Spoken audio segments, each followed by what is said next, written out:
میرا پورے ملک کے مسلمانوں سے اپیل یہ ہے کہ انشاءاللہ مسجدیں کھلیں گی 8 تاریخ کے بعد تو کھولنا پڑے گا. خالی کنٹینمنٹ زونز میں جو ہے وہاں تو مشکل ہوگا. جو کنٹینمنٹ میرے پورے مسلمانوں سے اپیل یہ ہے کہ ہم تمام کو ایک پالیسی اور ایک اصول بنانا چاہیے کہ ہمارے مسجدوں میں جو 65 سال کے اوپر ضعیف ہیں ان کو ہم روکے کم سے کم 1 جون کے پورے مہینے ختم ہونے تک, کیونکہ ان کے جسم میں امیونٹی کم ہو جاتی ہے. مختلف خدا نخواستہ اگر ان کو ڈائبٹک ہے, بیماریاں ہیں, تو باڈی میں وائرس سے مقابلہ کرنے کی طاقت کم ہو جاتی ہے. تو میں یہ اپیل کر رہا ہوں کہ 8 جون کو انشاءاللہ تو کھل جائیں گے, مگر کم سے کم جون کے ختم ہونے تک ہمارے جو 65 سال کے اوپر جو ضعیف افراد ہیں ان کو ہم سمجھائیں, ان سے ریکویسٹ کریں کہ کم سے کم جون کے ختم ہونے تک آپ تھوڑا مسجد کو مت جائیے, گھر میں نماز پڑھیے. جو نوجوان ہیں جو ذرا مسجدوں کو کم جاتے, اب وہ جا کر مسجد کو آباد رکھیں. تیسرے یہ کہ مساجد میں اگر کارپیٹ ہے اور اس کارپیٹ کو نکال سکتے آپ تو فوراً نکال کر پتھر کے اوپر نماز پڑھنا چاہیے, کیونکہ کارپیٹ میں ایپیڈیمولوجسٹ اور جتنے ہیلتھ ایکسپرٹ سے ڈاکٹرز وہ بولتے ہیں کہ کارپیٹ میں بہت سے جراثیم جم جاتے اور اس سے ہو سکتا ہے کہ خدا نخواستہ کسی کو وائرس لگ سکتا. تو چوتھی بات کام ہم کو یہ کرنا چاہیے کہ مساجد میں بیت الخلاء اور وضو کا انتظام نہ رکھیں, کیونکہ وہ وضو کرتے کلی کرتے اور پھر آپ آ کے نماز پڑھتے تو لوگ گھر سے ہی اپنے وضو کر آئیں,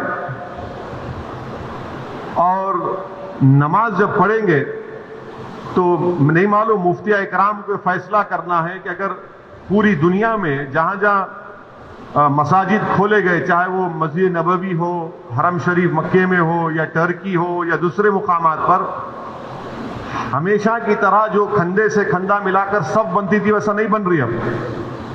تو کیا مفتی اکرام یہ فیصلہ دے سکتے پورے ملک میں کہ بھائی جب 8 تاریخ سے مساجد کھولے جائیں گے تو سوشل ڈسٹینسنگ کو برقرار رکھتے ہوئے ہم سب بندی کریں نماز کی؟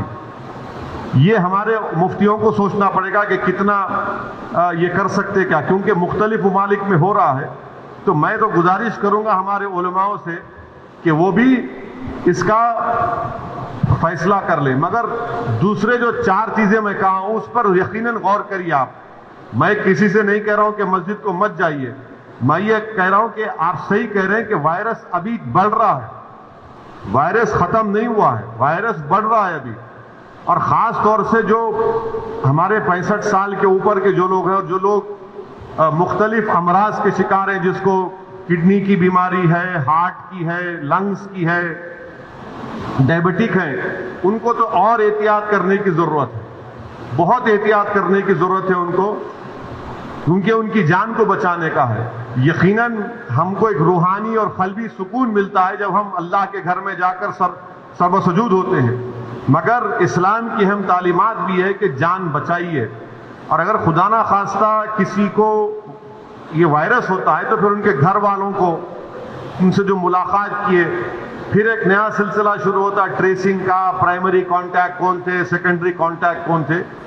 یہ میرے احساسات ہیں, اور یہ اسی وقت ہوگا جب ہمارے تمام مفتی اکرام, چاہے وہ کسی بھی مکتب فکر کے ہوں, وہ اس کا ایک اجتماعی طور پر نوٹ لے کر سب کو. یقیناً اس دنیا میں ہے لاکھوں دولت مند, لیکن جب بات آتی ہے سخاوت کی تب میری مراد الحاج سید حمید الدین صاحب, چیئرمین RR گروپ سے ہے. ان کے لیے چند اشعار الطاف کی طرف سے. سخاوت کی ایک اعلیٰ مثال دیکھیے, مصیبت زدہ لاچار بیواؤں پر اپنی دولت کو ان پر نثار دیکھیے. حیران ہے حکومتیں اور یہ زمانے والے, صرف تنہا انسان کی سخاوت دیکھیے. دیتا ہے یہ ایمان مشورہ, اے الطاف جنتی.